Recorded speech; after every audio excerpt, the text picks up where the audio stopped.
Brilliance Audio presents The Guilty Abroad by Peter J. Heck. Performed by Will Dameron. I had been in London only 3 days, in my capacity as traveling secretary to Mr. Samuel L. Clemens, a well-known author under his pen name Mark Twain. It was my first journey out of the United States. I don't know whether Mr. Clemens or I was happier to be in London. My employer, an old hand at foreign travel, was enjoying a long-awaited reunion with his wife and 3 daughters, who had been living abroad for some time. He had set aside all work for a few days in favor of spending as much time as possible with his family. That left me free to see the sights of London, and I had been doing so with a vengeance. Today I had visited the British Museum. All morning and most of the afternoon, I had gazed in awe at 1,000 treasures I had previously seen only in books. Those illustrations were now plainly exposed as shoddy counterfeits, compared with the originals. The Elgin marbles alone were worth crossing the ocean to see.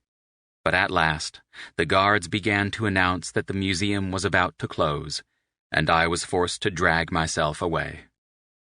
I walked out onto Great Russell Street, in front of the museum, in the waning sunlight.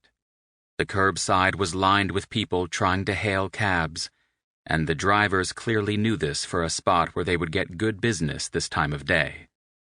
After surveying the tangle of horses, carriages, and would-be passengers, I decided there was no point in fighting the crowds here.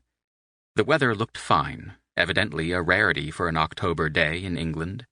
I decided to walk to nearby Euston Station, perhaps half a mile away, where there was a large hotel in addition to the train station.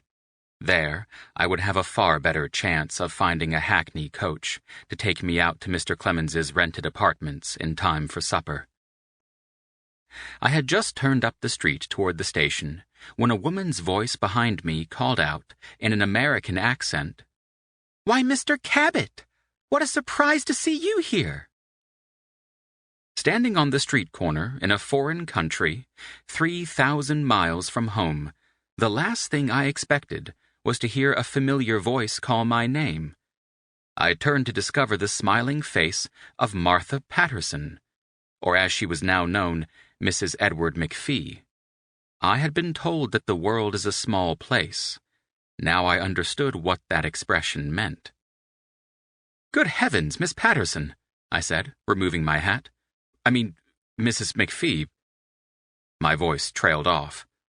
It was certainly a shock to find her in London. A shock, and something of an awkward sensation as well. I had first met Martha when we were passengers on the Mississippi River boat Horace Greeley, during the lecture tour for which Mr. Clemens had first engaged me as his secretary. She and I had become friendly, or so I had believed.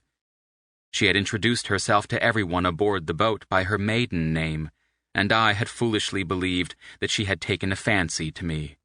But at the end we learned that she was married to Slippery Ed McPhee, a gambler and confidence man whom Mr. Clemens had known during his early days on the river. But what on earth was she doing here in England? She politely ignored my sputtered exclamations and merely stepped close to me, smiling, and said, "What are you doing in England, pray tell? Are you still working with Mr. Clemens?" "Yes, I am," I said, somewhat regaining my composure.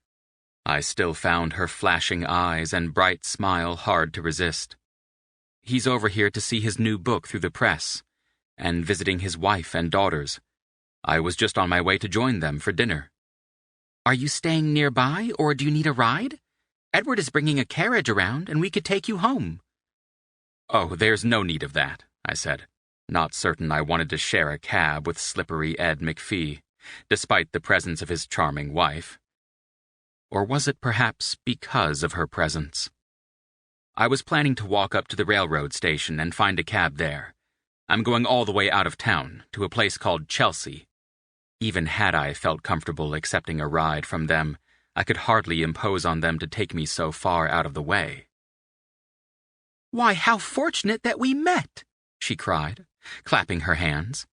"That's the very place we're staying. Now you must ride with us."